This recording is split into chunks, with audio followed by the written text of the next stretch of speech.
know me personally, even we did a lot of interaction last year as well. So last year, parents can also share. So it's better always to get the advice from the parents whom you have worked with, whom you can trust, right? So that is one thing. Our services, as I mentioned, so this is just 2 minutes I want to spend here so that you guys know. We do 11 plus KS2 and SATs, all the major subjects we do in KS2 and 11 plus journey, English, Maths, VR, and VR, creative writing. Then we do GCSE, AS, and A level. So pretty all the subjects which are mentioned here, we do very economic tuition classes in that. We do mock tests specifically for 11 plus and GCSEs.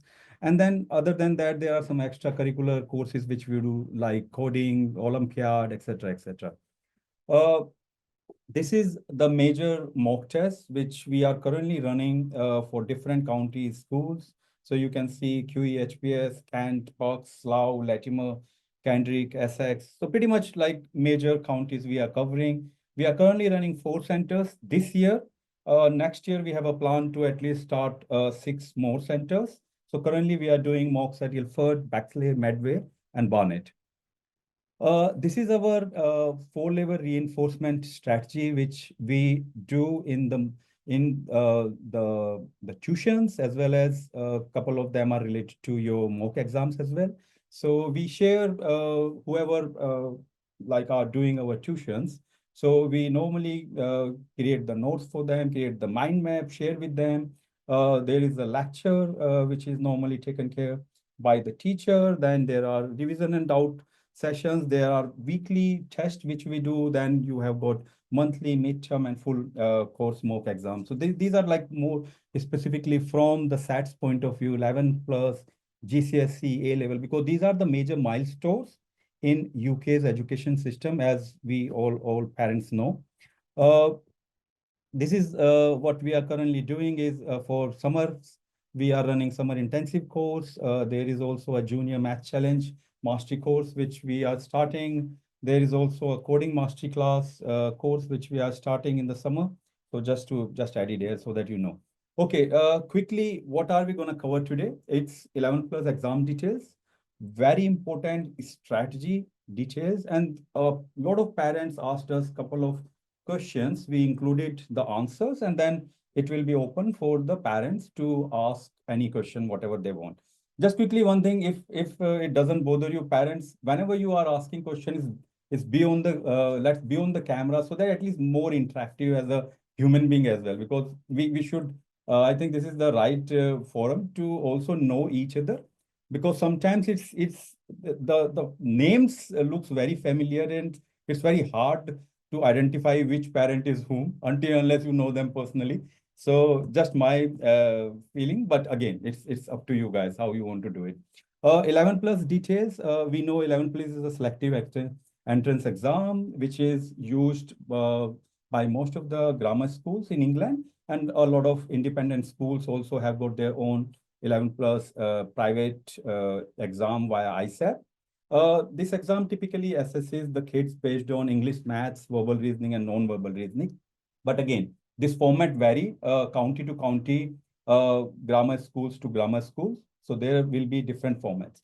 On a nutshell, there are total 163 grammar schools in UK, and total 20 to 21,000 places are available, right? The number is approx because nobody knows the actual number of places. So we just included the approximate number. How many children normally do the 11 plus each year? So last year, there were around 117,000 children who actually set the 11 plus exam. But in a nutshell, it's always from last couple of years, it's always 100,000 plus children who does the grammar entrance.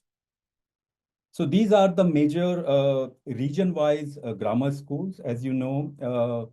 So the top region where the maximum grammar schools are Kent, then you have got Lincolnshire. So middle, the left column is your region. Then you have got your grammar schools and the number of places in each region or or the target school. So Kent has got the maximum number of places. There are 32 grammar schools, are approximately 4,700 seats.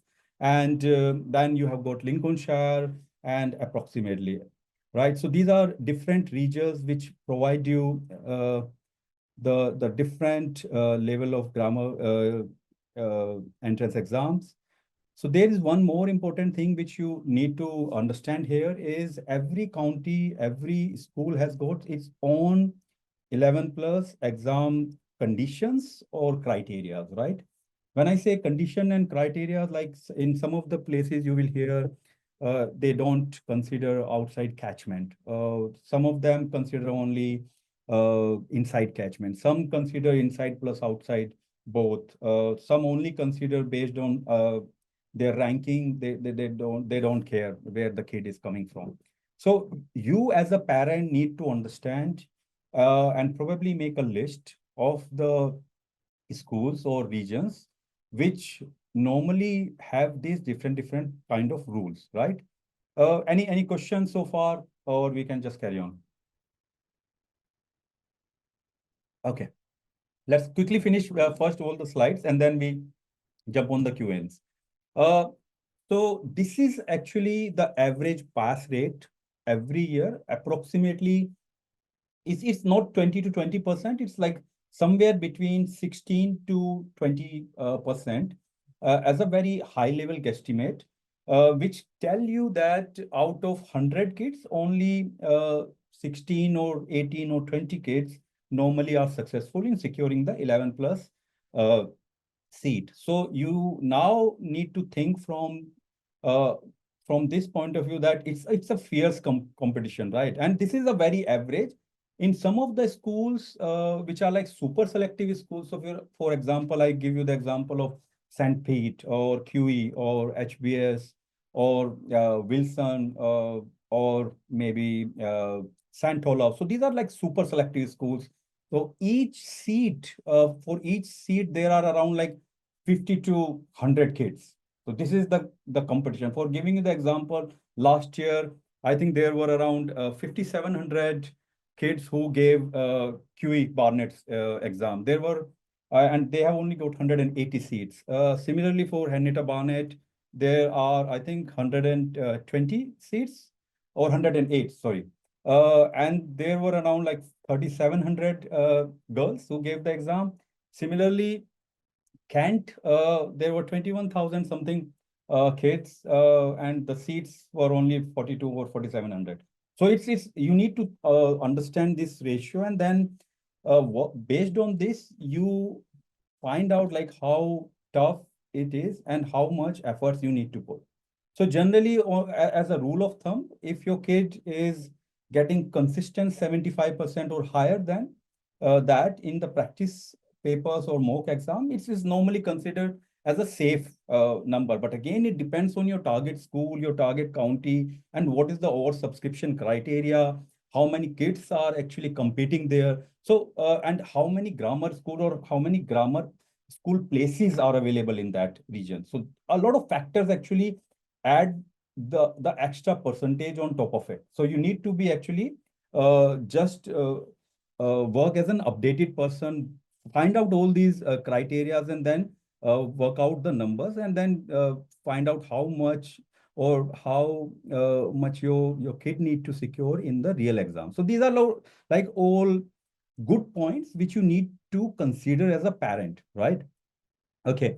Uh, one of the other point which I wanted to make here is that in couple of regions and the grammar schools, there is a couple of extra thing called, like, say, sibling criteria. So this is a kind of like an extra uh, point which a lot of grammar schools consider. So let's say if you have got two kids, one of the kid is already going to a target or your target school, then if your second kid is actually appearing for that, then he will have the priority over other kids as a part of the sibling catchment criteria. So there are, other than that, couple of other bullet points or points which normally you need to go through when you go through the admission policy of each and individual county or the grammar school, and it basically helps us as a parent a lot. So it's always recommended to go through the admission policy of your target school, your target county. It will make you a updated parent in that case. Okay, so it's an edge basically. Uh, Okay, so when should you start? So normally, as we know, all of the 11 plus parents, generally we start year three or year four.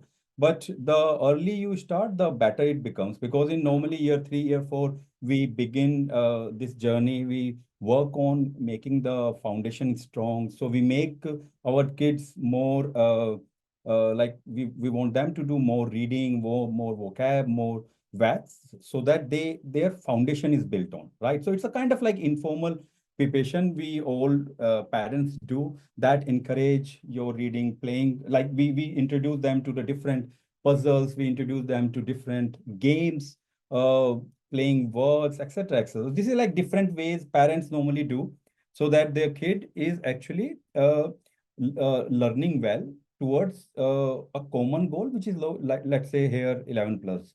Okay, then in year four, year five, it's more focused preparation, right? So you start basically, you find out where your kid is not doing well. You target those particular subjects. You then either do it yourself or you do it via tuitions. So this is all we do as a parent in year four, year five, right? Then once they reach to year five, the preparation intensify, right? You start doing the exam practice papers, then old grammar or 11 plus papers, then you work on the exam techniques, then you more working on the time management. So, and then identifying the area of improvement. So this is like a very generic start for the 11 plus journey. Okay.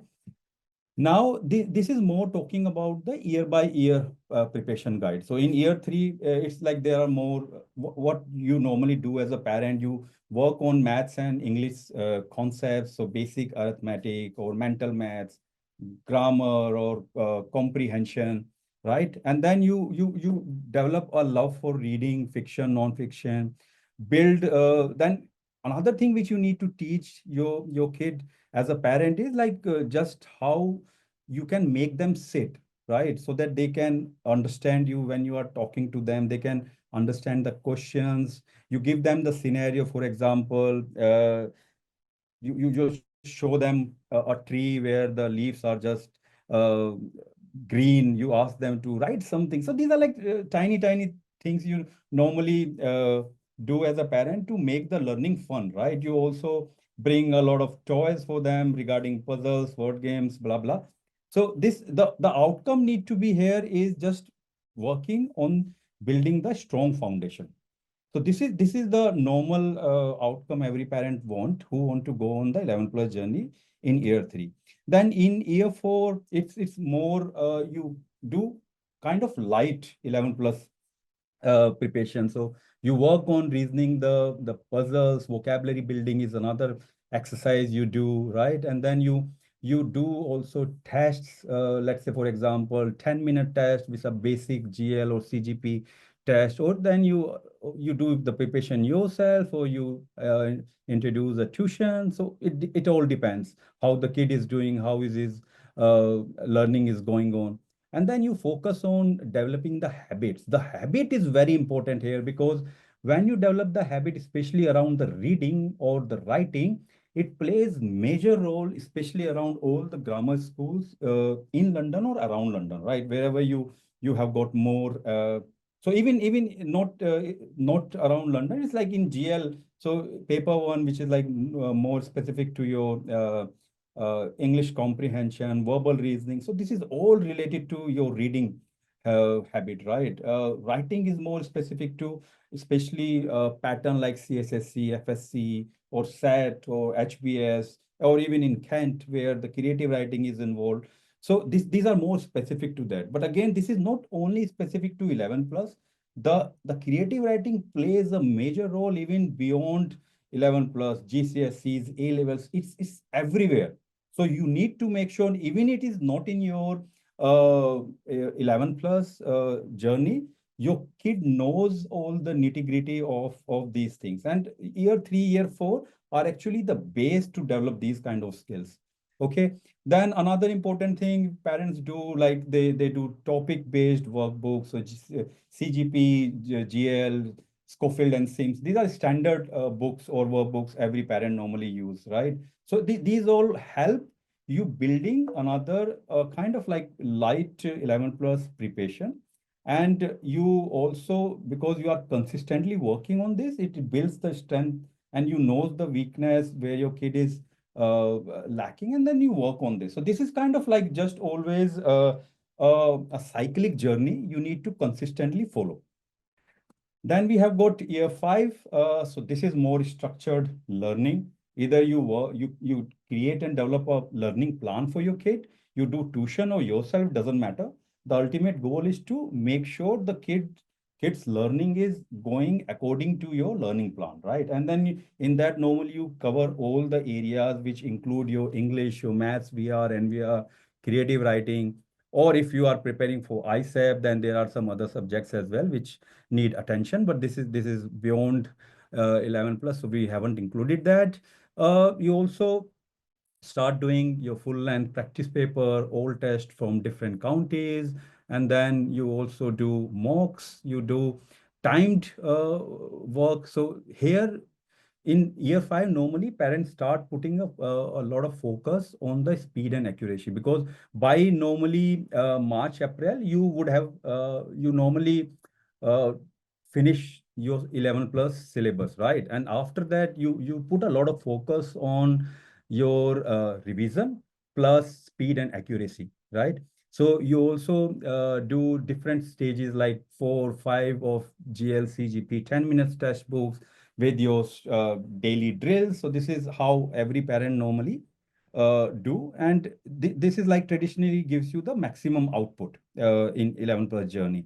Then you also start doing weekly or fortnightly topic mocks or full mocks from February, March onwards, so that you can work on the weaknesses. So as a parent, when I have finished, if I consider myself as a parent, my daughter was also prepping for 11 plus last year. So when we finished the syllabus, we started putting a lot of focus on the topics, because we need to understand as a parent that which topics is solid, uh, and which topic is average, and which topic is kind of like, oh, where my kid is lacking, right? So you need to focus on these things, and it need to be consistent. Every week or 2 weeks time, you need to build the plan. So if let's say your kid is lacking knowledge in one particular topic, then other than your normal preparation, you need to find out some time to actually revise that particular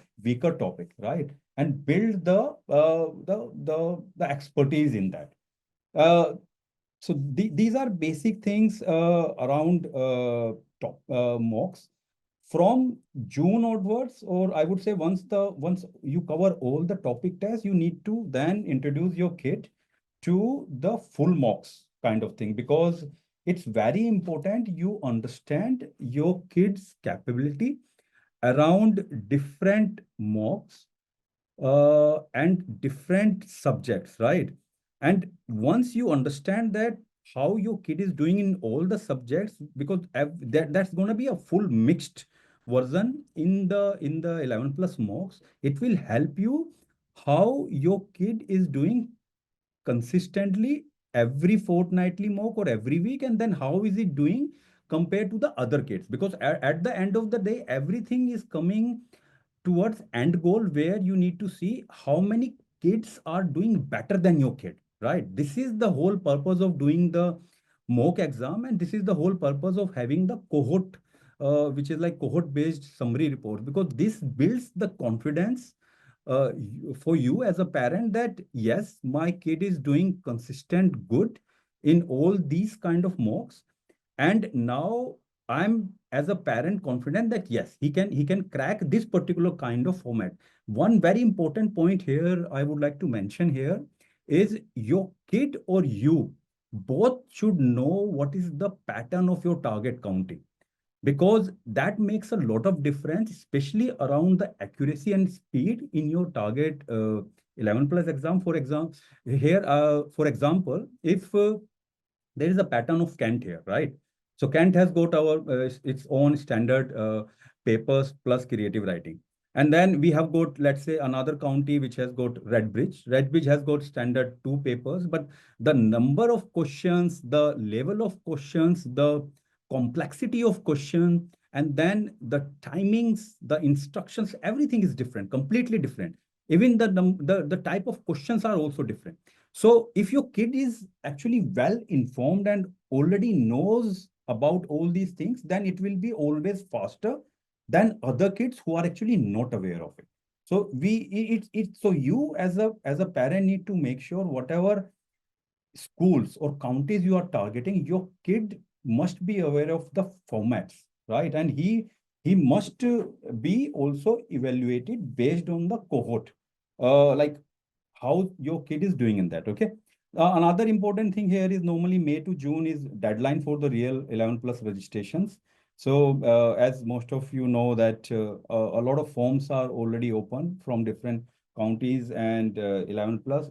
Couple of them are already closed. Couple of them will be closed shortly. So make sure you don't leave any single county or school unfilled. You should have at least maximum options available. Later on, it doesn't matter how many options you got, because then you can evaluate all the options and find out what is the best option for your kid. But don't do the mistake that only fill the form for, let's say, if I am targeting two schools, I fill only two schools form. It is very bad idea. Always have, always work on your backup options first, right? So at least have couple of backup options in your pocket, other than your actual main target options. So for example, if you are targeting Baxley Grammar School, or you are targeting, let's say, any of the Midlands Grammar School, so you also need to make sure you fill form like the Midlands parent, they can do fill other forms as well, which are like outside Midlands, right? So there will be two benefits here. One is you will, if in some cases, let's say your kid is not able to crack that particular target, you at least have some backup option where which are giving you outside catchment option. So you can move or whatever, but you can plan out later. The other thing which is very important here, you are exposing a real exam to your kid, and that will build the confidence of the kids, because there will be like couple of thousand kids, right, who will be coming to the exam. So you will see this, how important is it for the kid to get into the grammar school, because that is what the ultimate purpose is. So don't do this mistake. Fill maximum forms, as many as you can. Okay. And then constantly do the revision, work on your mistakes based on papers or mocks. It is very important. Okay. Uh, Final prep and exam timing. So this is what you are going to be in July. So this is the July scenario. You need to start working with the final exam simulations to make your kid updated, confident, get the gist of real cohort reports, focus on accuracy. You need to build the stamina and the confidence, right? And also you need to find out the ways to keep the stress low. So you need to keep the whole environment very positive. Sometimes you will be tired, sometimes kid will be tired. Then you need to plan out, let's say, give him or her some gap for play, or take him to a small tour or whatever, so that at least the interest is always there. Make sure that you plan out all these things in advance, so that you and your kid both actually enjoy this.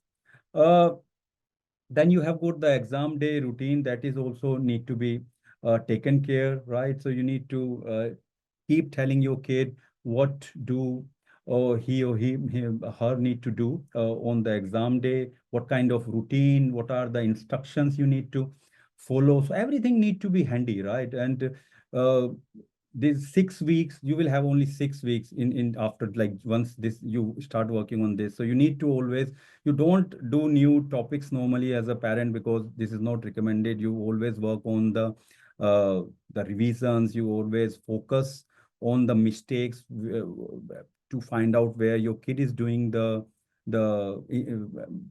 like mistakes in the mock exam, so that you can work on these weaker areas.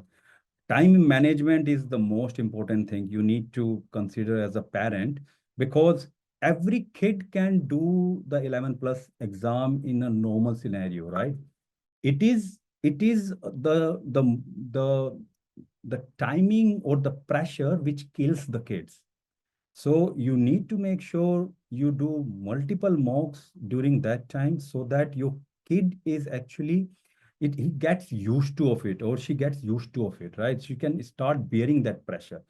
So don't do this mistake that you always just do one or two mocks in the last, and that's enough. Because what we always found is the kids who consistently do the mock exam, consistently work on the weaker areas and revisions, they are always ahead, right? They are always in this above 75% line. So that botheration will never ever be there. And believe me, when you as a parent find out that your kid lost the seat because of 1 mark, half mark, 2 mark, it's a very, very big disappointment, and it kills your kids' confidence. It kills your confidence as well. So I always encourage parents to basically just work closely with your kids during these 6 weeks, to make sure you don't repeat these kind of mistakes. Learn from the mistake of others, learn from the experience of others. And we have a lot of parents here today, even I think they have already joined, or they will join us later, who can share all these experiences. But again, as an experienced parent myself, I'm just telling you, this is what I have seen in last couple of years. So you need to always make sure that you don't get into this kind of problematic situations, right? Time management, take it very seriously. It need to be sorted out. This is the major problem, when kid actually lose the mark, or kid actually don't get the desired results. So you need to focus on the time management as well. As a side note, you need to keep checking your exam dates, venues, what is the registration status. Make sure you have filled all the details correctly, to avoid last minute disappointments. And whenever your kid is doing well, no matter whether it's a small 10 minutes test, a mock exam, or a practice paper, always celebrate it with some kind of like rewards. You can give a toffee, or take him or her to the, I don't know, to the park or anywhere where he actually enjoys, right? And then in September, you normally do your actual 11 plus mocks. Okay. So this is another thing, a few more points around final prep is, you need to polish and work on the exam techniques. So as we already put a lot of focus on time management, there are also some strategies which you need to implement, which we will cover also later on. So skipping like normally tough questions, right? Then you come on them in the end, whenever they are not able to do it, let's say within 30 second or 45 second. So there are a couple of strategies which we will be talking about.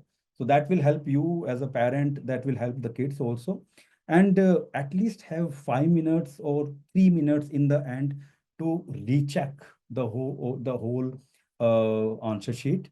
So make sure they don't do any mistake.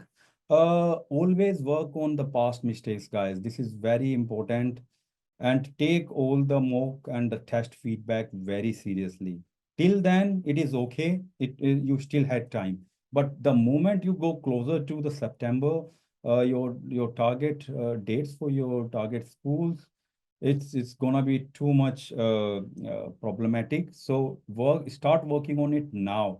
Wherever you see that this is the area my kid is not doing well, focus on it, pick it up, talk to your child where he's facing the issue, talk to you if you are doing home tutoring, where like where am I lacking, what didn't I teach him or her properly. If you are doing tuition, talk to the teacher, do regular PTMs, right? This is very important, especially from the kids point of view, because you need to do at least 2 weeks parent teacher meeting to understand where your kid is lacking, right? You need to be informed every week for next, because you have got now how many weeks? You have got 8 weeks now remaining, right? 8 or 10, yeah, 10 weeks remaining. So you need to work on weekly planners here. You need to be very updated, guys, and you need to be collectively working, like mom and dad both need to collectively do the hard work for next 10 weeks, so that at least it's a big achievement for your kid rather than something bad which you were not expecting. Okay. Uh, Eating habits. So this is a major blunder we do as a parent, that a lot of parents are still not aware of what should be the healthy eating habits. So in our mocks, for examples, we are seeing parents giving biscuits or a kind of like snacks which are not healthy. They basically degrade the performance of your kid. They are not like brain boosting food. So make sure that you develop these healthy eating habits in your kid for at least next 10 or 12 weeks when he is getting ready for the final exam or he's doing the exam. So go for like oats, eggs, nuts, whatever you can do. Just do Google search, find out what are the good brain boosting foods, and that will help you as a parent, because then you will automatically see that your kid's mind will be faster, because these are like clinically proven methodologies which all the doctors normally recommend during the exams. And if possible, give fruits, give like freshly uh, uh, made juice or plenty of water. So these are like standard eating, good eating habits you need to follow for at least next 10 to 12. Okay, guys. Okay. So let's jump on the top mistakes which our kids do in the 11 plus exam. Any question, guys? Sorry, I'm just keep on telling the things, but hopefully it is good and it's gonna help all of you. So that is the ultimate purpose. Okay. So top mistakes. So first mistake which we have normally seen is rushing through without even checking the paper, checking the instructions, right? So either kids gets panic because they are not used to of that environment, or they are trying to finish early and they don't review. So make sure that when you do your checklist, we as a parent like normally make the checklist to make sure that our kid is not doing this kind of mistakes. So have this checklist and then keep checking it, right? So for example, couple of times the kids who are brilliant kids, like they are always doing 80 plus in the mock exams, but they do mistakes even in addition, in subtraction, in multiplication, right? So why is it happening? So you need to basically work out on this, right? If you don't work out, then these kind of silly mistakes your kid might do in the real exam.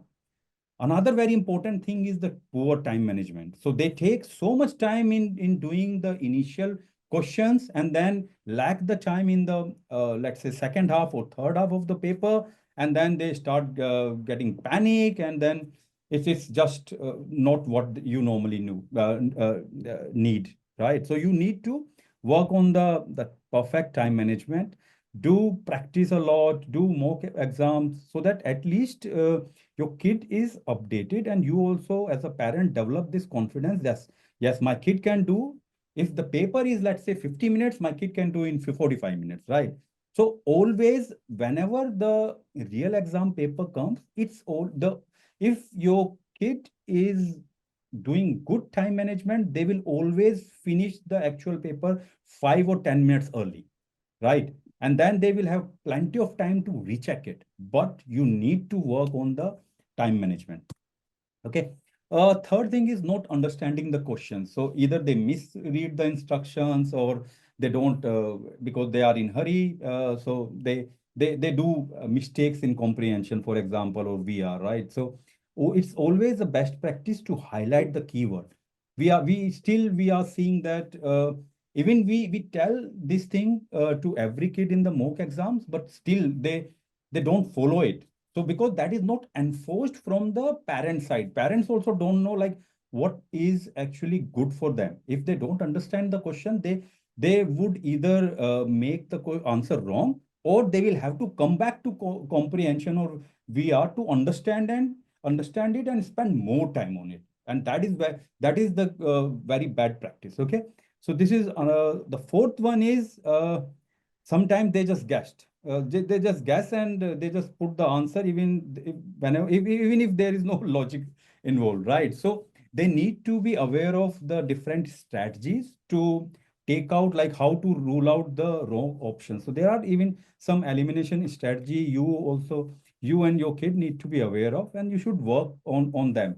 When they don't know how to solve a particular question, then normally kids use elimination strategy to rule out the wrong one and pick up the correct one, right? So this always works well. Uh, the number five point, which is very important, is ignoring working out. So they try to do everything in the head, and then that lead to a silly mistake, especially around maths. So it's always good to basically do some writing so that they note down the key steps, and then they solve it correctly. Uh, Repeating the same mistakes. That is again very important. So let's say there is a specific kind of question where your kid is always making mistakes and you are not focusing on it. So that is very important that you work on these kind of repetitive mistake and you fix it once and then you just revise it and then it will be good. So normally, uh, I have seen many parents creating these mistake journals, right? So this is a kind of like small document, and you just note down your notes, what kind of mistakes your kid is making in for which subject, which kind of topic, and then you just keep it handy. As and when you revise it, you practice it more. You will see that you are building the confidence because that the journal, the mistake journal, the size of it will keep reducing. So it will build the confidence, right? Then you find out the weak spots, work on it. So that's another thing.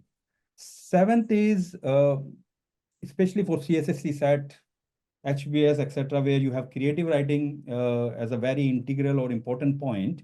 Uh, yeah, the kids don't actually work on the proper structure.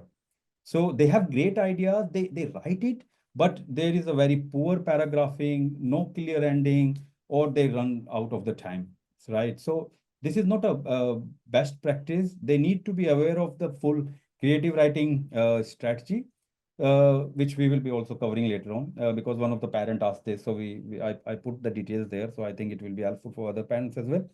Eighth is vocabulary and synonym confusion. uh, this is where a lot of kids make mistake. So make sure you find out at least 5-10 words daily, work on their antonyms, work on their synonyms. It's always better. You just, because there is not a single silver bullet which you can use to teach your kids all the vocabulary. It's vast, right? So what you need to do is daily just pick up some new words, discuss them, and also on all the older words, maybe take the printout, put it on the doors or anywhere wherever your kid or you are staying together. And then all of a sudden you ask them as a surprise. Then this is what kind of exercise you need to do to boost the vocabs. This is very important. Ninth, okay. Memory freeze and panic. So these are we have seen a lot of moments even last year as well, where the kids were doing brilliant and all of a sudden they couldn't do very well in the real exam because they were frozen or they got panic. So this is what we call is the mental preparation, and actually you don't realize it, but the mocks under pressure build this kind of capability in the kid, right? And also you need to be also do some, you need to teach your kids also doing some breathing techniques, yoga, etc. It helps them a lot in this stressful situation. Even you as a parent also needs to do it, but because it's important. Okay. Number 10, this is the most important, guys. You need to focus on this. This is where this is specifically for the GL pattern mock exams, or sorry, real exam. So OMR mistakes. Oh my God. So these are all different examples. You can see in line number 4, in answer 45, the kid did this marking, and then he also did this B, which is slight. But from the from the computer point of view, or the scanner point of view, it will consider it is an is an it's just like a corrupted mark, because he is getting two different options which are marked, right? Similarly, here you can see C is marked, and then slightly D, E is also marked. Here you can see this one is too close to towards the boundary, and one is up above the boundary, another is here. This kid here, 59, he crossed it out, and then he put this. This is all wrong. In the standard OMR world, if your kid is doing like this is he's gonna lose the marks straight away. So this is not acceptable. The kid must know that he need to just put a dark middle line somewhere within the boundary of it. Even if here you can see in this answer 20, the kid marked it, squiggle it, but again he put a marker here as well in option D. It's all wrong. So the scanner will just say it is not a valid answer. And then you will have the trouble. You will try to find out, because the kid will tell you he did brilliant, but in the end you will find out that no, there's a lot of less mark. There are a lot of less marks your kid got in that exam. So why? So these kind of mistakes the kids do, and you as a parent must make sure whenever you see this kind of thing happening in the OMR, this is a red herring, guys. You need to work on it. That is where a lot of kids normally lose the mark. Even the kids don't know when you have multi selection questions. So here the kid was supposed to just mark a line in C and a line in X, but he didn't mark this. He basically did this. And How do you do it? answer is, So you have to pin that. Yeah. he basically just did the line D2E, right? So D2E is like is corrupted. So this is all for you as a parent, because the kids don't know all these. You need to teach them all these things to make them exam ready. Okay. So hope this was good. Okay. So this is the kind of like checklist I would do as a parent if I'm doing the preparation now, right? So for example, I will have these boxes somewhere in my checklist, and I will see. I will give it to my kid and just say, okay, check whichever you are doing correct, and not just don't check it until you start doing it. So I always check my answers if I finish early. If it is doing this right, tick. That means his time management is also good. If he's not doing, something is problem with the time management, or something is wrong with the kid's behavior here. So you need to work on make sure he check the answers. Okay. Whenever there are tough question, he's skipping it and coming back, or instead he is just wasting too much time. So even in current time, like if I give the example of last mock, so there were a lot of kids who couldn't finish even the 15% of the paper, because they were stuck on some hard question, and they spent too much time on that and didn't realize that time is always ticking, right? So don't do this kind of mistakes. uh, Another thing, like, I don't panic. If I'm stuck, I move and just return calmly, so I don't lose the confidence. So this you need to just work on these kind of like checklist. Have it ready, give it to your kid, maybe after every mock exam, or whenever he comes back from mock exam or from the practice paper, so that at least you have some uh, proof there that yes, this is what we have followed, and we are consistently following, right? So this will help you as a parent a lot, these kind of checklists. Okay. Another important, like, I check my OMR sheet carefully, I plan my writing, etc., etc. Okay. uh Okay, so these are like uh, I'm too close to all these kids, to their parents. still in touch with them. So these are the last year success stories for all of our kids. We couldn't bring all of them because there are hundreds, to be honest. But we tried to put them here so you can see like these were our heroes and in last year exam. So all of these are gonna be joining from this year onwards. So we just big round of applause for all of them, to be honest. All these kids are awesome, hard, like very hardworking kids. Their parents are also very hardworking. So it was a very fun time last year, to be honest. All of these kids finally made to the grammar uh, schools. That's a big list. So kids. These are another kids. All of them are going to different counties. So here you can see like these kids more focused on Sutton, CSSC, Bexley, Kent, basically everywhere. They West Midlands, KEST, KE Hensworth. Next kids, Sutton, Tiffin, Slough, everywhere. The kids are now going to be enjoying their grammar school from this year. This is next list. These are again like all of these are brilliant schools, to be honest. Very fortunate to have all these kids joining there, and you all the parents, even couple of parents joined us who are their parents, and you can understand their like how happy they are because that was a happy ending, and it's always matters like when you have the happy ending. I want you guys also to be happy, and we are always there as a team. Whenever you need any help, I'm just a message away. My team is just a message away. Whenever you need any guidance, anything, it doesn't matter. We are always there. And sometimes if we are too busy, we will come back. But we won't. We try not to leave any message unanswered. These are another list. So Haberdashire is one of the very good school, to be honest. Adams, wow. So all these kids are from different counties. List is long, to be honest.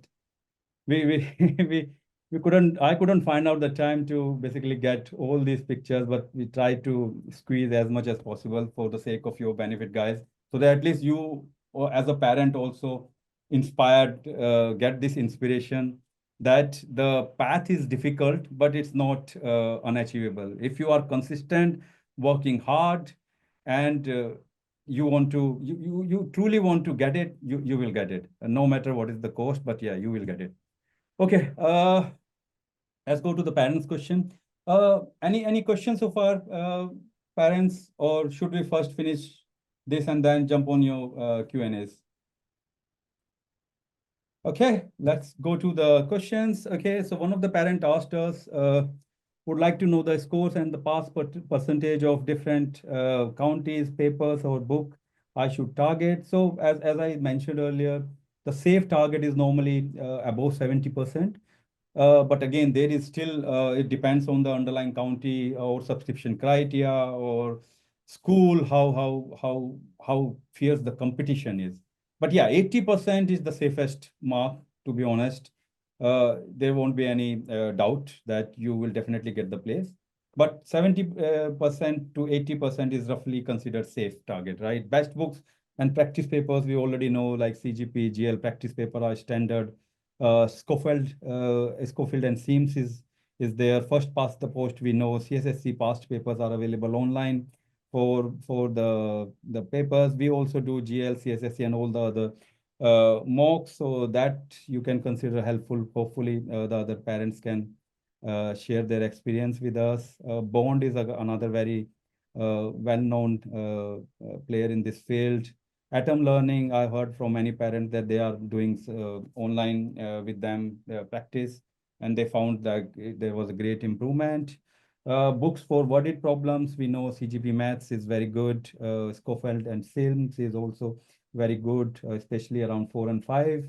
Bond's Maths Challenge books are also good. Okay, next question. How to avoid making silly mistakes and time management? Okay. I think we kind of like cover it already, but this is more drilling down of that. So, for example, how to avoid silly mistakes, right? So normally kids try to be very fast in the beginning, right? So because they try to rush in. So for question one to question five, it's always better to start uh, as per your planning. So for example, the paper, let's say it is paper one, right? Which is 50 minutes, for example. 5 minutes is your standard practice questions, and then 45 minutes is your actual timing you are giving to solve the questions. And out of this, paper one, let's say, has got English plus English comprehension, SPAG plus your VR. So standard 25 question plus 20 is the standard GL pattern, right? So you need to now understand is here is how much time you need to give to every single question. And that is the reason it is very important to understand the format, read the instructions which are actually noted down on the top of your paper. Many kids don't even bother looking at them, right? So you need to tell them how important it is. So even experienced parent can share their feedback here. It is I think kind of very good exercise to start slowly with your time management, and then do questions within the time frame whatever you targeted, right? Read twice, think once, and then do the answer. uh, I think I need some time. Maybe Pinkesh, you can take it, or any other parent we have got. I think uh, they can share their experience about all these points. Any of the parent we have got already? Gaurav, maybe let me make a start then. I don't know how much I've kind of Will heard. do. Can you Yes, hear me, guys? Okay. yes, yes. All right. I'll just talk about my son. Just as an FYI, I'm a parent who kind of just finished going through this drill myself last year, and with all the effort that my son put in, and with the efforts that I put in, taking him along with all the tests and everything, uh, I'm happy to say that he's kind of cracked through with CSSE and he's kind of got into Colchester. So we will be starting Colchester soon as well.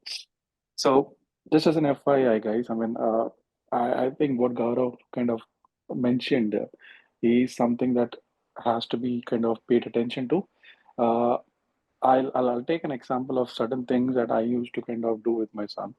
Uh, every time he used to kind of go for one of the mocks along with Gaurav or Glecta, after he comes home and when he gets the paper, I would try to make sure that he kind of tries to reattempt all the things, taking his own sweet time, right?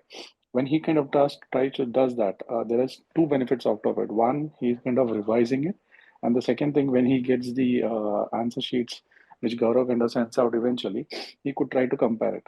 So it was always a case of just understanding where he's done the mistakes and why has he done the mistakes. So that was one part of it. Second thing, from a time management point of view, and this is what I have seen with my son, and most of his friends as well, kind of was uh, on the same pattern of things that they were doing.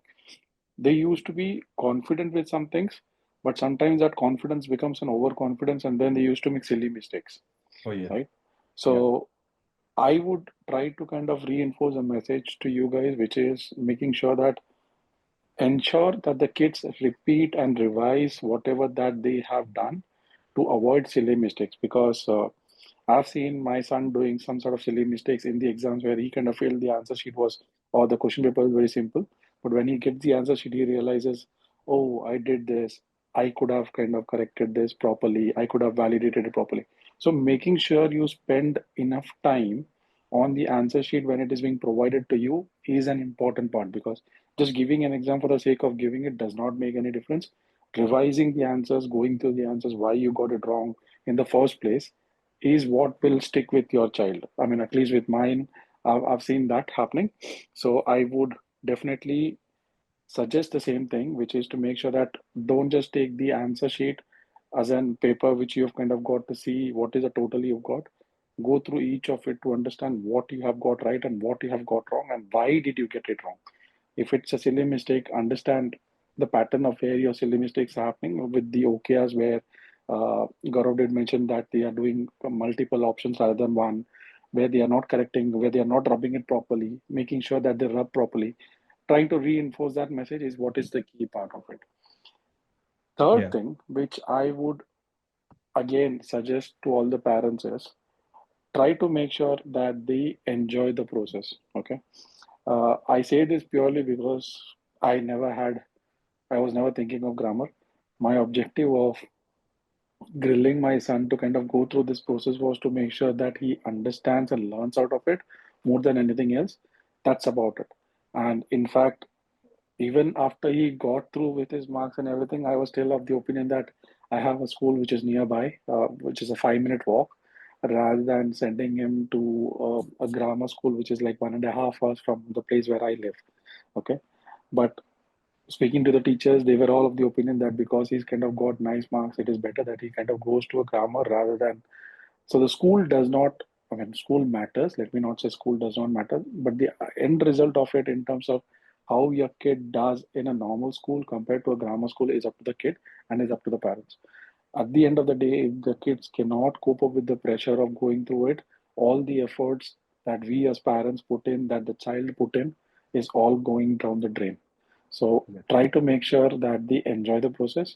At the same time, don't uh, give away, because I have seen with my son sometimes it was always a case of Dad, Papa, I had enough. I don't want to kind of give it. You need to understand why they're saying that.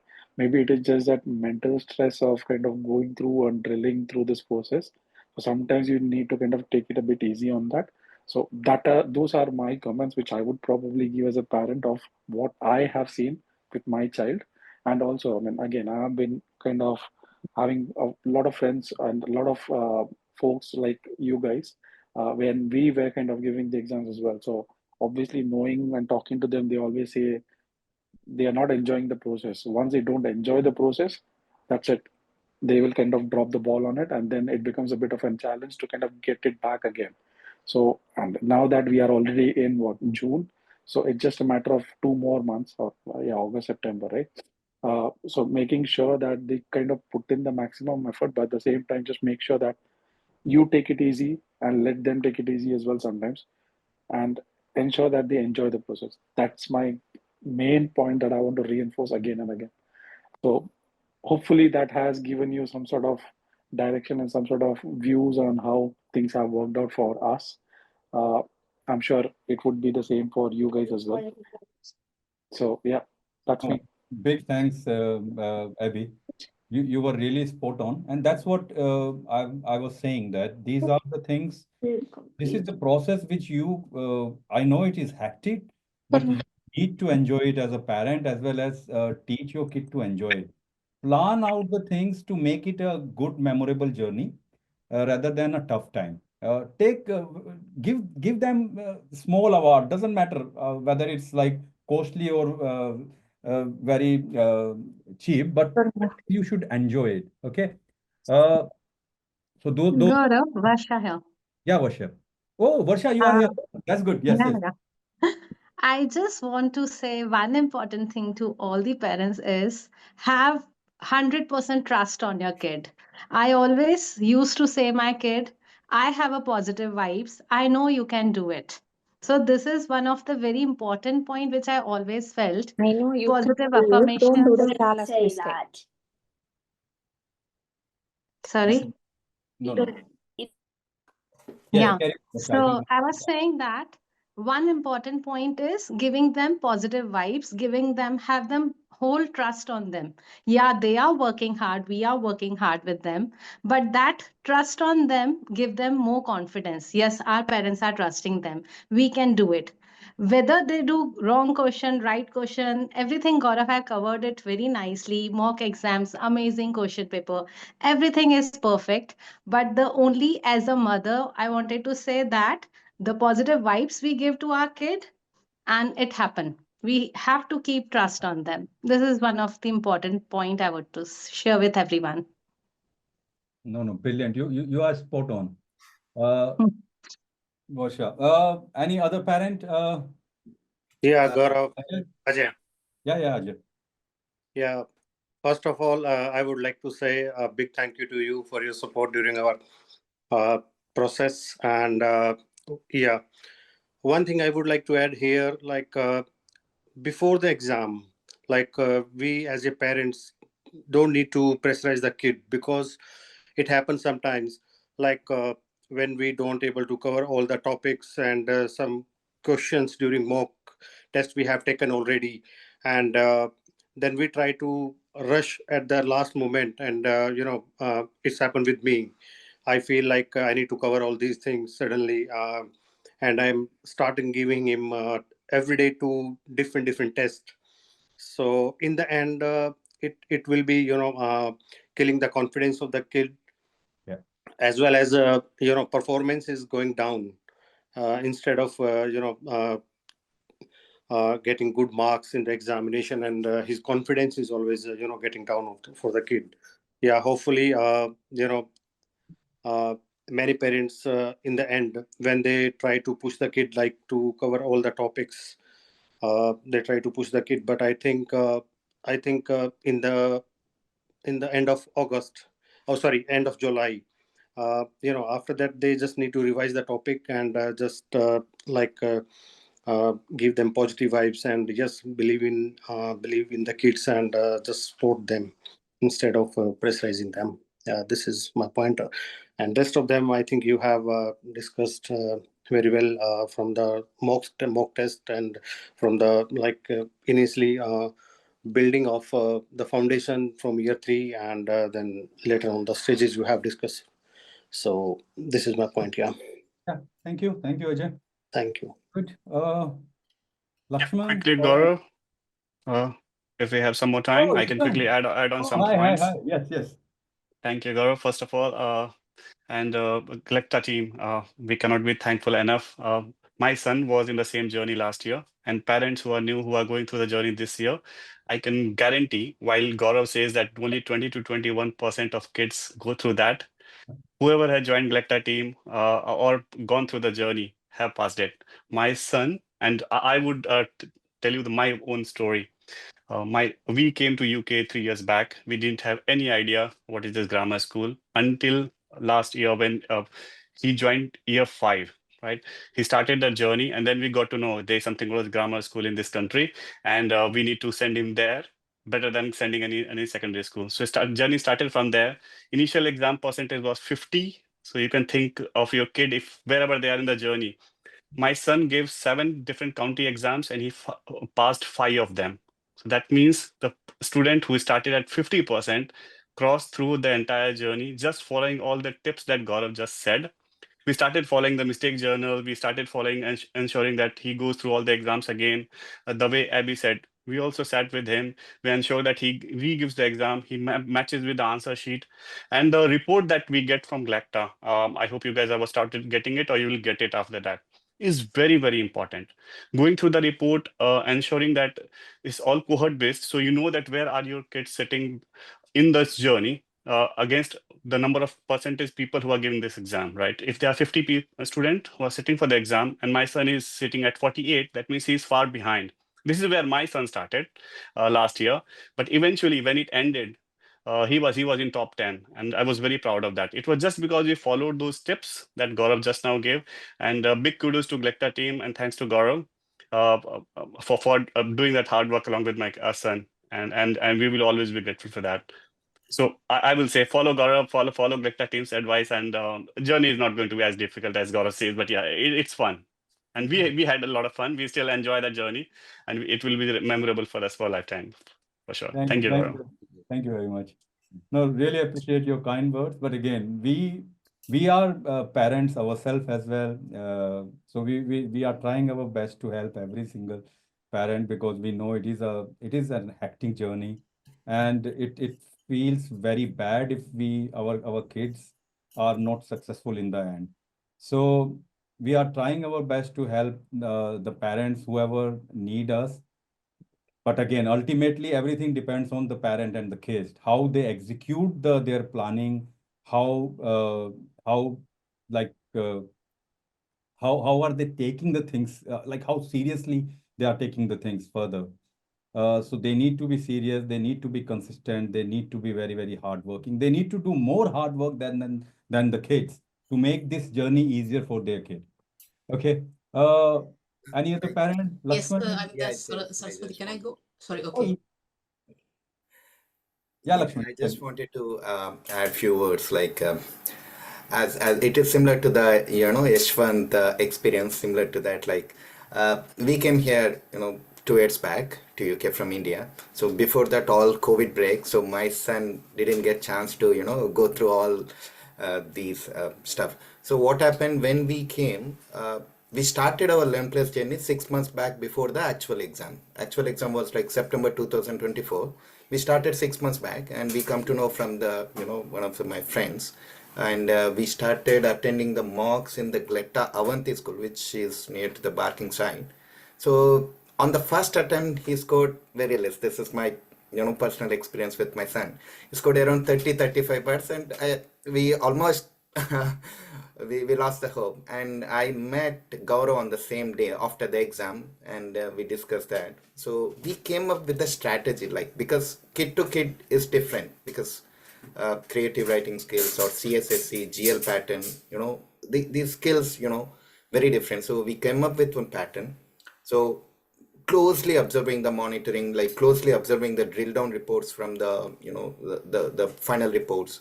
So observing closely one by one, like where he is lacking, which mistakes, silly mistakes which he is doing. I wanted to tell one silly mistakes he used to do that. In the CSSC, he forgot to write the units. Units play a major role. Like for example, 20 kilometers, he write very well 20, but he forgot to put the things to 20 kilometers on the final thing. So off mark will go there. So these kind of mistakes. So we came up with a plan, and so when initial thought was only CSSC. So after discussing with with his all the monks, with Glecta team, Sarah and Gaurav. So we came up with, okay, why can't we try all the counties? So we tried Medway, we tried Kent. So this, all the like Bexley Heath, uh, Buckinghamshire. So we attended all the exams. We not even know that. So where actually the ball will go and hit. So we did that, and it worked very well, this strategy. And moreover, and one thing I wanted to tell, like when he attended the mock in the exam center, he used to get 40-45%. At the same mark, when we give full time, he used to get 50-55%. So what we come to know that, okay, exam situation is different, real time situation is different, when at home the situation is different. So we wanted make him to adopt the things very quickly, adopt the circumstances very quickly. So we wanted to give more mocks, and we wanted to make familiarize with the environment, exam, real time exam environment. That helped a lot. So it's all about the teamwork, and I was very much happy that my son picture came onto the slides. So thanks a lot, Gleta. Yeah, and Thank you, Lakshman. Thank you. Sorry, there was one more parent. I think Yeah, Kavita. Saraswati here. Sorry. Oh, Saraswati, you are here. Yeah, Okay, yeah, I'm yeah. here. Can I go ahead? Yeah, Oh, Gaurav? yes, please. Hello, yeah. Yeah, so thank you so much, Gaurav. Yeah, I really wanted to appreciate you and your team for all the support you had offered actually last year, right? My daughter, she had been doing this 11 plus last year. She has given the 11 plus last year, and definitely the Glecta mocks helped her a lot. So she had given for Chelmsford as well as for Redbridge schools as well as for the CSSC ones. And definitely one thing I would really appreciate is the cohort report. Yeah, the cohort report was very helpful and very useful for us. Yes, so that definitely helped me understand where she stood actually in that compared to the other students actually. Yes, so that was very useful. And the journey as especially the experience with you and your team was truly amazing, because very prompt in responding. Yes, I never seen someone respond so quickly. So any message to you, I get response within an hour actually. Yes, and some people they take such a long time, and especially even the cohort report analysis also, the findings were also reported to us so quickly as well. That was also really appreciated, because that it helped me a lot actually to understand where she is and what the areas that I need to focus for her. Yeah, so that was truly amazing. So in one word, if I have to talk about your team, Gaurav, yeah, it was truly amazing. Yes. the experience I had been with you. Thank you. And thank you so much, much. yes, Gaurav. Yeah, it was fantastic experience. And I think to the other parents here, right? So this was for my second child, right? For my first child, right? So I had to do it on my own. Actually, it was COVID time, so I couldn't send him to much tuition, so I had to spend a lot of time. It was a bit stressful, so I didn't want to go through the similar experience with my second child. But so for people who have two kids, right? So one of the things which I did was I had my second child with me while I was teaching my first kid. Yeah, so that made a lot of difference, right? So especially when it came to NVR part of it, yeah. So my daughter, she had started picking up NVR couple of years back itself, before even I started the 11 plus journey for her. So when it came to 11 plus actually tuition, because I was so busy, I didn't have really time to spend time with her. But teaching her NVR was so easy because she understood all the concepts, because she had been sitting with my son. Yeah, so this is for parents who have two kids. Then probably I would suggest, you might think that the second kid would be a distraction. They were distraction, but they're making the environment a bit friendly, but they had been learning in that process as well. So that was my experience with my daughter as well. So for NVR, like, I just had to brush up the topics. I never had to spend time with her for NVR at all. And one of the things is, sending her to too many tuitions is also not going to help. So I didn't send my daughter to too many tuitions actually. So because she needs more time to sit and focus at home, so I made her do things at home, and consistency is very important. So as long as you keep making them do every day, they sit down and study at least for at least 1 hour every day, right? That makes a huge difference actually, right? And the earlier you start, it will be better, because once they start learning things, then generally from January onwards, you need to start making them do more papers. So the mindset should be, they should start doing papers from January, so that would give them a variety of exposures to various papers and to the test environments. Yeah. So that's my feedback to all the parents here, and I wish you all the best actually. Yes. And if you're thinking about joining Glecta, please don't have a second thought about it. I would highly recommend. Yes. Thank you so much. Thank you, Saraswati. Means a lot. Yeah. Do we have Kavita, Amit, Pinkesh? I think no, they haven't joined yet. Okay, let me continue the questions. So as many parents already pointed out about the silly mistakes, I think mistake journal is a very much to-do thing which you need to have. Always make sure you capture the type of mistake your kid is doing and have the record of it, and see after, like, check it after every week or every second week, but because you don't have now time, so the time liberty is gone. You only have now 10 weeks, so you need to be consistent here. Work on the mistakes, work on the time management, and work on the different elimination strategies, as we already covered, like elimination, how to eliminate the wrong answers in a way when your kid is not aware of the underlying question. Then these normally work out well. Uh, train your children to basically finish them early. So it's again somehow related to your time management. If they have the time, they need to recheck as a habit, right? So whenever, let's say, they found one of the question hard, so there is a possibility that they might have done it wrong, or maybe some silly mistakes. So it's always good to recheck and develop it as a habit. So these are kind of like, if you follow these, I think you will slowly see that your kids' performance around silly mistakes is getting improvement, and these will reduce. By the time you are going to be ready for the actual exam, then it would have been gone already, right? So uh, next thing is again important here is how to master the time management. It's the same question, because the parent asks how to avoid making silly mistakes and time management. So we just covered it here. Practice with timers, because this is a habit. If you keep enforcing the timer via mock test, via practice test, via your own 10 minutes papers or whatever thing you are using, it helps the kids. And it then slowly you will see that your kid is always finishing the underlying resources, whether mock test or papers or whatever, within a time limit. And even after finishing it, he or she will still have like couple of minutes to recheck the answers. So this is a practice. So practice and practice. Another thing is, if the kid is stuck on hard questions, they need to be taught like how to skip and return. The main important thing is not to waste the time during the real exam. It is just about proper time management, wherever there is a hard question and he or she is not able to do it in, for example, 45 seconds, jump to the next question and return to it later if the time allows. Okay. Uh, Another important thing is you need to teach your kid to do the section timers as a practice. So they normally as for example, if it's a 50-minute paper, right?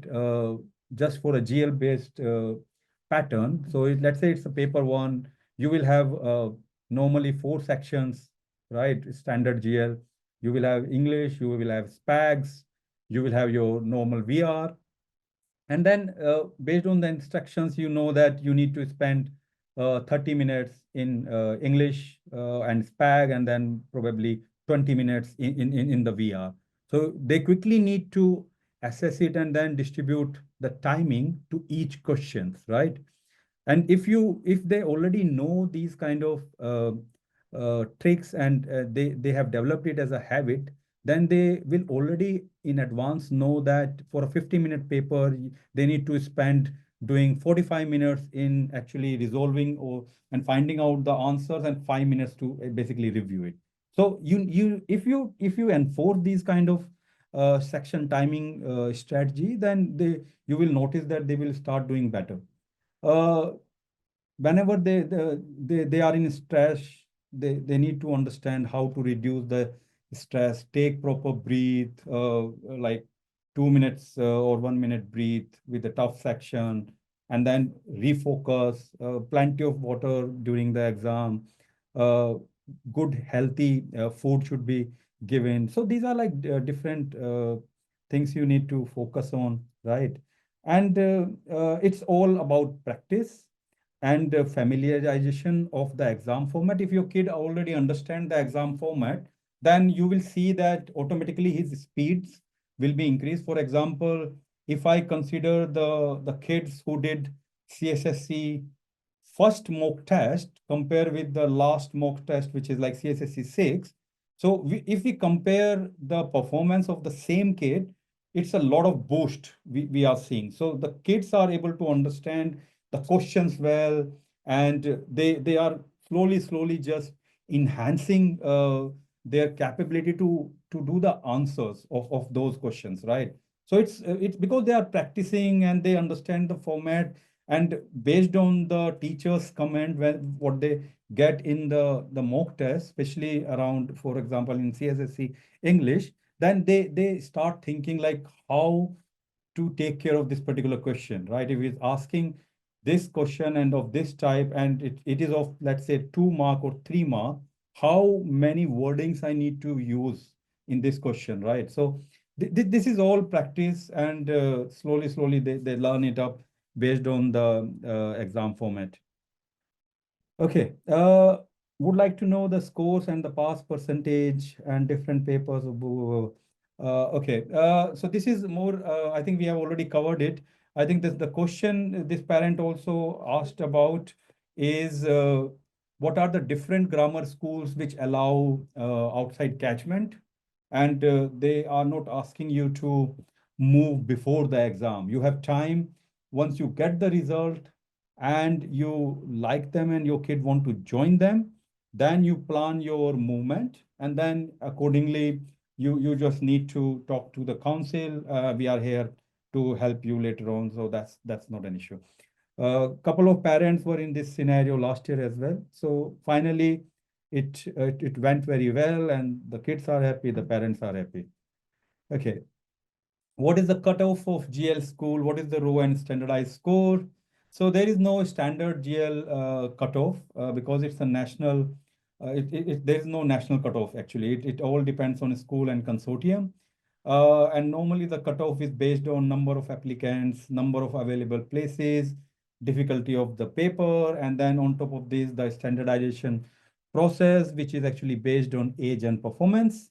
So there are different factors which are actually added to the raw scores, and then you get to know the target cutoff of the school or the county. Raw score is actually the number of questions which are answered correctly. So it is like if there are 50 questions in a paper and your kid did, let's say, 45 answers right, so 45 is your raw score. And standardized score is, again, it's scaled to adjust the age and the other factors like difficulty, etc., and add the score, add the extra percentage to the raw scores to find out the standardized score. So this is the difference between raw score and standardized score. Sometimes you will see, it is just an example that a pass mark of 111 in very area may represent 70% row in one paper, but 90% row in another paper in different area because of the standardization scoring. So that's just one point. Uh, Catchment criteria of schools and last of movement in the, I think last date of movement in the area. So catchment criteria, we already know that couple of counties and schools follow the catchment criteria. Let's say, for example, you have got certain grammar schools, which like non-search or etc. They are based on this. Latimer also is based on this. But again, they give you the flexibility to move after the exam. You have got Slough grammar school, which are very much based on the catchment, right? So it depends. The catchment criteria normally gives the priority to local students over the out of the area applicants. There is a distance level checks which are actually considered during the catchment area, for example, within 1 mile, 2 mile, or 3 mile, etc. There are also some restrictions due to the catchment where even you can't apply if you are outside catchment, for example, in Tiffin. So this is one of the example. I think regarding the catchment, regarding the schools and the county, we already covered in the previous slide that there are a couple of counties and schools which allow outside catchment admissions, and they give you the time after the result is declared. So you will have plenty of time. And even a couple of them don't want you to be moved, like all the super selective schools. So that's one of the point. How to improve creative writing? Okay. For CSSC HBS at stage 2, I think practice, practice, and practice. Normally, for creative writing, there is a framework which you must know every teacher normally talk about. So the structure is normally it should be a good opening. You set the scene, you set the tone, weather, or emotion. Then you build up the writing which contains your tensions, rises, or foreshadow, or something like that. You build the climax that contain your action, twists or movements, and in the final what is the final resolution. So you just wind it down your story, etc., etc. So we normally in teaching world call it Boker, which is like beginning, occasion, climax, and resolution. We also in Glecta, we also do creative writing services like assessment and feedback, where we assess the kids' creative writing, provide the detailed feedback where the kid need to improve, etc. I think there should be some other providers also do the same, but yeah. So that is one of the thing. Around GL assessments in Midlands, how many questions on each sections and how long? Okay. So the West Midlands Grammar School entrance is a little bit different because uh, it is actually shared between multiple counties. So Warwickshire, Birmingham, Walsall, Wolverhampton, Shropshire. So these all share the same paper. And the same marks will be shared across all the counties. So a standard GL paper containing 4 sections: English, VR, non-VR, and non-verbal reasoning and maths, basically. There are normally 55 minutes, 2 tests, paper 1 and paper 2. That contains also the instructions as well, the practices. So paper 1, I think there is standard English VR, probably 45 questions, if I'm not wrong, 25 English spec, 20 VR. And then you have got your maths and VR standard again, 25 maths question plus uh, 20 NVR probably, or 25. I think 25 NVR. That That is the standard across all the West Midlands. Hopefully this is answered. Okay. How do we improve on vocab and remember it for a perpetual time? This is good. So definitely it's there is no silver bullet for vocabulary learning. It's a hard work to do daily practice. So probably find out some new words, do 15 to 20 minutes daily exposure, teach the new words to your kid, write them down somewhere so that you can revise them later on. You can pick them up from your normal reading or your verbal reasoning practice like CGP 11 plus verbal reasoning book, etc. You can take the printouts, put it on the board somewhere so that whenever you are with the kid, you can ask them. Uh, Try to use these new words in the sentences or the conversation to understand their meaning. Always, like whenever you're talking with your kid, try to use them. Even ask your kid to write maybe creative writing based on those words. So it will help them understanding it. You can also create the mnemonics, drawings, just to memorize them. So I've seen a lot of parents doing it. It is very effective strategy.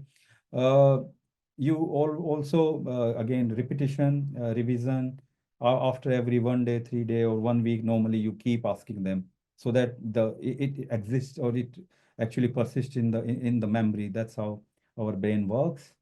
Uh, Another thing is do more games and fun play around the word games like Scrabble, crossword puzzle. So they are very good for the vocabs. It helps us helps the kid a lot.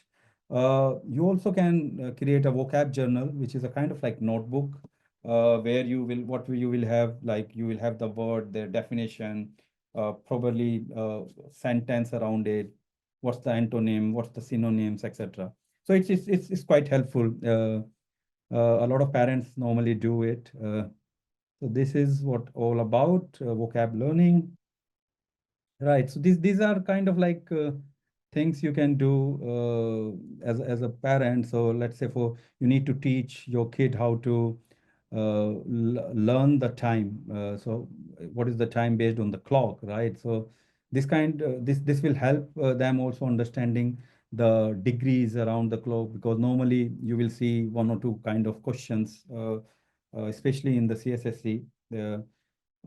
Parallel lines, traversal. So if you as a parent knows all these things, I think it will help the kids also, because you will be using it as a strategic technique to teach your kids preposition. So these whenever you show your kid the graphics to teach them well, their learning is faster, right? So this is like clinically proven. So try to use these kind of like graphics, maths hack, different rules, telling time. This is like vocab journal. Normally you will see like word, meaning, synonyms, antonyms, and then the probably a sentence around it. So these things normally help to do an effective 11 plus preparation. Okay, one parent asks our mock test schedule, your course details. So this is center-wise 11 plus mock test. So if you click on this link, you will get all the center based mocks, and you can choose your center and check the timings of all the mock tests, which are available for next 10 weeks. All the courses are here. Okay, now the floor is open for the parents to ask questions if we have the parents still interested and not tired. Guys, you can ask any question, so we are happy to answer. Hi, Gaurav. So I had a question that I've noticed you don't have like a St. Olives format mock. Is there any plan to start that? So last year we were doing it, Abhijit, but yeah, this year I can't tell you because we are literally struggling with the resources. We need to make sure whatever services we provide, that is actually up to the mark, and that is the reason even we had to take out the resources from certain stage 2 and St. Olaf's. because these are kind of like very specific tests and very different from other GL or standard open descriptive patterns, right? So it requires a lot of resources. I will let you know if we start. I will publish on the group, and then we can take it forward from there. Cool. Thank you. Gaurav, I have one question. Yeah, Mega. On the Redbridge GL, I've heard that every year they have a different the different marking scheme allocated to English, VR, Maths, and NVR. So is that true, or it will be 60-60 and then equal split amongst all 4 topics? So the number of questions, Mega, always vary. You can't tell that if this year, let's say we have 55 questions, then next year it will again be 55 or 60 questions, because the thing which matters here is the difficulty level of the underlying questions. If they put, let's say, 5 difficult questions, right, next year, and this year there are only 3 difficult questions, then this year they will be 55, and next year, because the difficulty level of questions numbers is increased, they will reduce it to maybe 51, 52. So this is how the GL pattern, because they need to work based on standardization, and the difficulty level actually plays an important role there. So the number of questions may increase, may decrease, depend on the difficulty level of the question. But again, regarding the sections, they will stay always be same. But the number of questions might increase, might reduce. Got it, Gaurav. Thank you so much. Yes. Do we have any other parent? Kavita or Amit, do you want to share your experience with the parents if they don't have any question? I have a question, Gaurav. Yes. Can I? So my question is, so you said, my question is basically on how much that I should expect from my kid, how much score that I should expect from my kid on the test papers or the mock test. So you said I need to calculate, depends on where I live and which school I'm trying, and all those criteria, right? But I don't know how to do that. That is my question. So you which county or school you are targeting? I'm outside catchment for all the schools. Okay. So if I want to try for Chelmsford, and if she's giving... You have got a boy or a girl? A girl. Okay. Yeah. So Chelmsford. Outside catchment for CCHS, you're talking about above 80%. Yeah. Okay. Okay. And for any other one, for example, Kent, Medway, Baxley, anyway, so Kent or these are a little bit easier, right? So if your kid is getting around like 75%, then yes, they get into any of the ones. So in this level, Kent is harder than Baxley, and then you have got to your Medway. Okay. What about HPS? Same 80% above? Oh, 80% above, yes. Yeah. Yeah, it's I think you are talking about 83 or 84% in HPS. Okay. So even when I say test paper, can I consider all the GL assessment papers? If I see 80% above consistently, do you think we have a high chances to get into? Yes, definitely. Okay. But sorry, which GL paper you are talking about? So there is a pack of GL assessment papers, right? Oh, no. Okay. Those are kind of like standard papers, and they won't work in HBS. Okay. HBS is hard. So if so can I say then exam paper plus? Exam paper plus, yes. If your kid scored above 80% in EPP, yes. But if you are considering our mocks and your kid is scoring like 78% in that, I know the level of our papers, yes. I booked HPS mock from end of this month onwards. Right. Because so I have not yet tried HPS mock for her, but I've tried other mocks where she has scored 80 plus. Okay, that's good. That's a good indication then. Okay, okay. I'm just wondering because she is October born, so probably age standardization also doesn't help her. She will get a less mark on that as well. So given all those criteria is not positive side, should I, and she makes some silly mistakes, whatever you told exactly. And in the exam, in the mock papers and in the practice tests, should I, so it is pressurizing me that she should get at least 90% or 95%. Is that expectation correct or? No. Okay, 90 so 95% is too much. But okay. don't limit your options only to PCHS or HBS. Do all the exam boards, all the counties, whichever is Okay. allowing you to do outside catchment. And then you can uh, evaluate all these options in the end. Okay. Okay.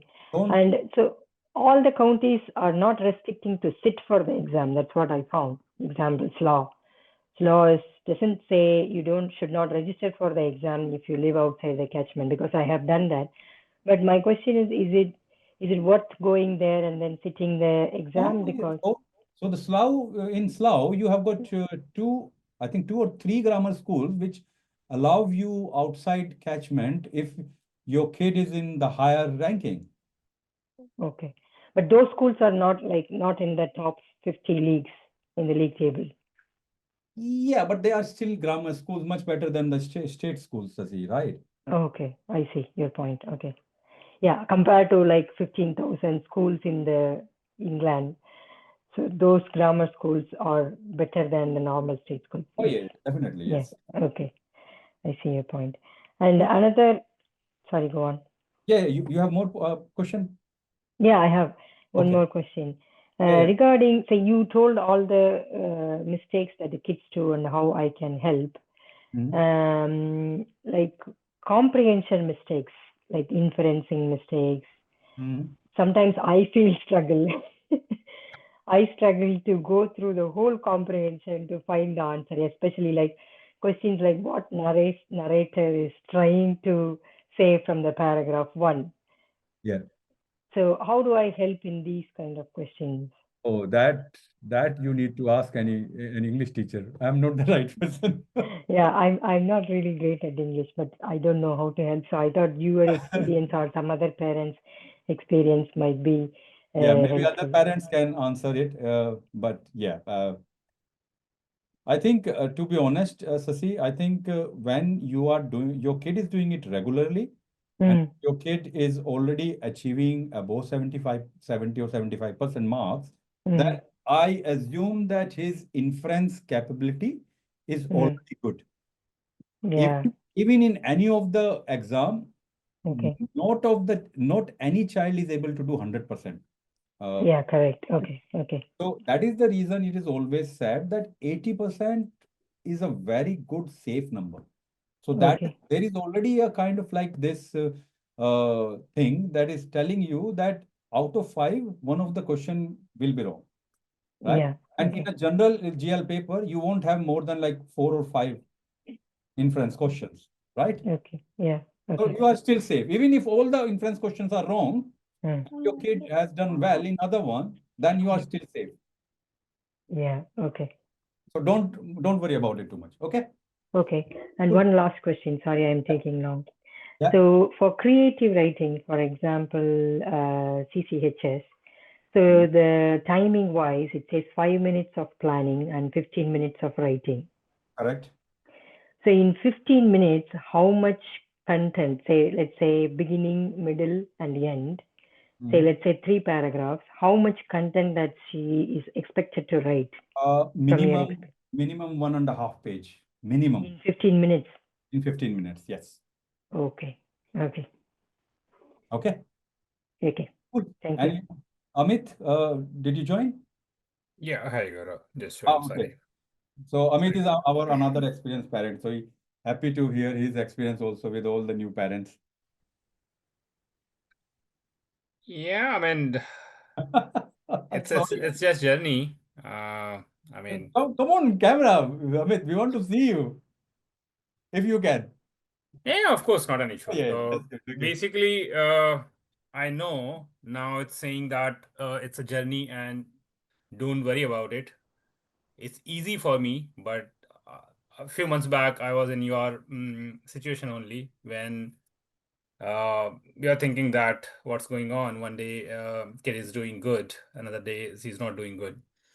So I would say keep the momentum, enjoy the journey with kids, keep them motivated.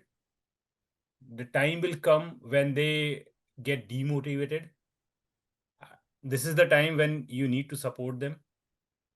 And I mean, after all, you need to understand they are going to sit in an exam where the only kids allowed with the same age. Yeah. So, I mean, obviously, I mean, it's not an easy exam. After cracking, after getting the seat, it's really easy that saying, okay, it's easy, go and your kid gonna get it. But I remember when my daughter was in AR4 and other kids were preparing, we were thinking that, okay, it's a easy exam. So everyone will get it. But when we were checking in our network, lot of people were there who didn't get the score, who didn't get the seat. So we were very scared at that time. Yeah. And when we started with Gaurav Glecta, that time, I mean, initially, my daughter was not doing good. And Glecta's cohort report and the support and the standard of paper, it helps a lot to us. So, I mean, especially that cohort report where you can get all the analysis, which subject, which area, where she is lagging, and what was the previous score. So we are comparing and we are working on that. So it really helps us. But I'll say you, if you know the sine wave from the geometry, right? Zigzag. It was a zigzag journey for us as well, and it was for everyone who get it, Yeah, who get absolutely. seats in QE or HBS or any grammar school. It was not easy for parent being a parent. So I would say, and and again, I mean, fortunately, my daughter got a seat, but at the same time, it's not end of journey. Agree. Enjoy this journey, keep your kid motivated, and I mean, I'll say it's just 3 months from now, right? Yeah. June, July, August, Not even September, three, everything. 2.5 months now. Yeah, 2.5, just 2.5. So I would say enjoy this journey. Obviously, you need to focus double, triple, or maybe whatever max you can. Yeah. I know a couple of parents are working or just going with the kids since last 1 year or more than 1 year. But now the time when you're sprinting should start. If you are jogging or running, it's time to do the sprint. Right. So literally, I mean, every day, one mock paper, whatever, I think, I didn't remember the name who were just speaking before this. I think she was Oh, Saraswati. Saraswati. Yeah. So she was very curious. I mean, I remember that was the situation for us as well. Oh, So, Sakuntala. Okay, okay. Yeah, yeah, yeah, yeah. so keep the momentum up. Every day you are talking about the PPP, EPP papers, right? You have to give the EPP papers at least 2 papers in a week to your kids. Apart from the mock test, you have to go every week. Now you can't miss any weekend, right? From the Correct. real mocks, what Glecta is doing. If you wanted to, I mean, Chorus there, I'm not promoting them. If you wanted to go for any other provider, you can go and check for other providers as well, right? But I would say every weekend you have to go and I mean your kid should sit in a real environment. So that's the main I mean mantra what I have from my experience, and it's gonna work for you as well, I believe. Yeah. So It's more focused learning now because you don't have much time remaining. yeah, And from obviously. July, whenever the kids' holidays are starting, as Amit said, you need to be very focused. Every week, you need to do a mock test to understand your kids' place, especially around in the cohort, and then you need to compare it and work on the weaknesses. You can't miss any time going forward. And normally you will see a lot of boost up after July in your kid because you, as Amit said, it's you will be sprinting it. You are not gonna be like normally walking and running. You are like literally maxing out your timing and then planning accordingly to get the maximum output for your kid and for you. So this is the key mantra for I would say 11 plus success. And I think most of the parents who shared their experience with all of you, this is the crux of the overall 11 plus journey. And if you are consistently following it up, I think nobody can stop you in getting the success out of it. And as Amit mentioned and all the other parents mentioned, this is just the beginning, guys. This is just the beginning. This journey is not stopping here. You will be doing the same till now, I would say the university levels. You need to keep supporting your kids. The next milestone is going to be SATs, then GCSE, then A levels, and then the big time is your university admissions. So you need to be always there. And even if you don't get into 11 plus, you will have your 12 plus, your 13 plus, which is again another breakthrough to get into 11 plus, into grammar schools. So don't ever think that there are no options left. The options will always be there. Just to add, Gaurav, sorry. I mean, I would wish everyone who are in the call, their kids can get some grammar schools, best grammar schools. But as he said that, there are schools who take in-year admissions as well, in year 9. So there are always chances. So just enjoy this journey. At least go with the kid, what maximum capacity they have, try to push them. They should invest their entire time and entire capacity. Obviously, result gonna come. Yeah. So it's not end of life as I mentioned, as Gaurav is saying. So if not now, it will be in year 12, and it's not end of. It's not gonna be end the. Gaurav's support you will need in GCSE again if your kid is gonna get seat in grammar school now. Year 7 he or she is going to enjoy. Yeah, then you gonna be worried about, okay, now GCSE is knocking, right?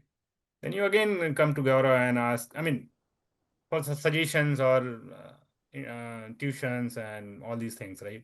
So he will be here with us. So obviously he is helping. He is a really good person. Whenever you shout, he will be there to suggest.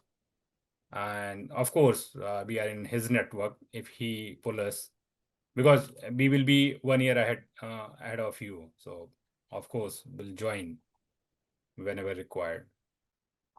Any specific questions whose kids are going to sit this year? Maybe. Yeah, any other parent want to ask any question? There will be for more webinars as well. We will be doing especially before the real exams as well, just to make sure what do you need to do as a best practice. And then after the exam, we will have our normal CAF sessions just to help you out to choose the best schools for your kid, to best follow the process. And then we will always be there just to guide you, right? So we are not going away before 1st of March. So don't worry at all. Any other question, Guy? Or Any Sorry. One question, Gaurav. Yes, Sasi. Any advice, so because some of the schools are clashing on the exam dates, and their admission policy clearly says we won't change the date because you have to attend an exam in another school. Or any advice in case if we get same date for a couple of schools?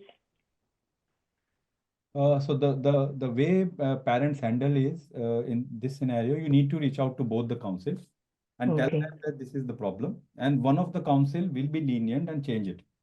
And So if is it council or the school that we should reach it no, to? school won't do it. School won't do it if it is not a school specific. For in example, if it is HBS, for example, they will do it because that's a Okay. school arranged grammar entrance exam. But if it is a county one, then you need to reach out to the county. Even if both the counties don't do it, then choose the best one first, and whichever is the less option for you, you reach out to them maybe 1 week ahead or 3 days ahead to the county, saying this problem, maybe your kid is not well or whatever, Okay. and they will rearrange it. So all Okay. normally do 2 to 3 exams, but you need to only make sure that you as a parent, if it happens, you don't publicly share any questions or anything like that related to the exam, because it might hamper your kid's chance in the real exam. Yeah. Okay. Okay. Yeah, I mean, I have a couple of examples where CSSC had changed the exam date for parents who requested and given the clashing proof to them that this particular exam is clashing with the CSSC. So they allowed them. And in this case, people, I mean, kids get, I think, 10 or 12 days more time for CSSC. Correct. But few of the counties are there, councils are there who clearly denied that, okay, no, we can't do this. It's against our policy. So that will be your decision at that moment, your preference. So need to be ready. But yeah, we can try if any council is allowing. It's just, I think, one or two exam will be there who Correct. which gonna clash. So there are ways. You just need to find out which way is gonna work with you. I think we have got Kavita also join. Kavita, do you want to share your experience with other new parents? Again, hi guys. Yes, sure, why not? Okay, good So, to meet you. hi guys, I am Kavita. My son went through 11 plus journey last year, and we were very lucky to find Glecta. To be honest, all of a sudden, I don't know what happened, but all of a sudden we were added to a group, and that was Glecta's group on WhatsApp, and we followed all their mock tests, and they were brilliant. And we followed their classes, their free webinars or free sessions on Saturday. My son used to look forward to them really, and he learned a lot, really a lot. Like even now, the tricks and tips from maths he tends to use, and he really, he really swears by them, saying that, "Mama, I wouldn't have done it without those." Basically, so short tricks from percentages and other things. And then there was always very supportive staff in terms of teachers and questions. Any questions we had, people were always ready to answer. The mock tests were out of the box, and they were very, I would say, on the tougher side. To be honest, the scoring he was getting, it wasn't in the top percentile, but he was around 80% when he was getting it, and that really, we were very nervous that whether he would be able to do it, but he actually did manage even with that 80%. So if you are getting 90% or 80% plus in the mock test, short, you can count yourself in.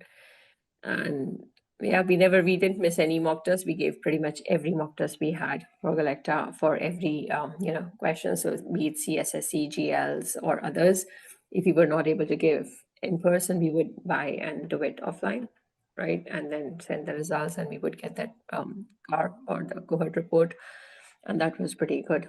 to see where the people are, how he's doing performing in terms of other kids. And to be honest, based on we are in East London, Ilford area, and people who are in this area, if they are getting good results in this area, I think nationwide, this is a very good result. You would see people do put a lot of effort in this area to get their kids into grammar school. You would appreciate that.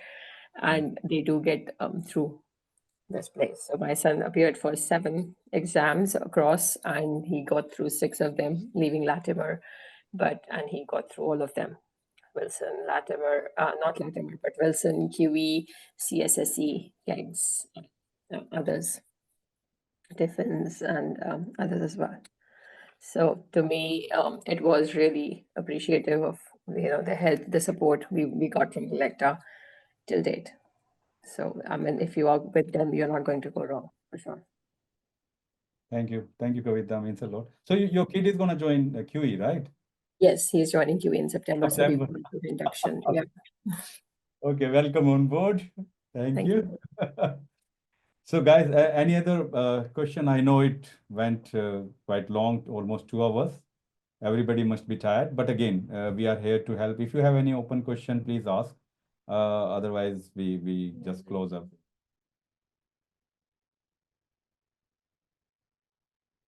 I think we are good. Special thanks to all the experienced parents. Really appreciate it, guys. You find out some time for all the new parents. It's really very thankful from all of our side, to be honest. And the message to new parents is, guys, all these last year parents are there in the groups. Whenever you need any help, just put a message on the group. They would love to help you out. We are here also to help you out anytime. So don't hesitate, right? And make sure you in next 10 weeks, guys, you are passionately working on your 11 plus journey. Don't take it light. It's a fierce competition. Every single minute counts, every single day, single hour counts from now onwards. So work well, work to effectively work on it, plan it out properly, and execute your plan accordingly. And definitely you will get the success. All right, guys. Happy Sunday, whatever is remaining. Enjoy. See you guys soon. Take care. Thank you. Thanks for Good the night. advice. Yeah. Bye bye. Thank All the you. best. Thank you.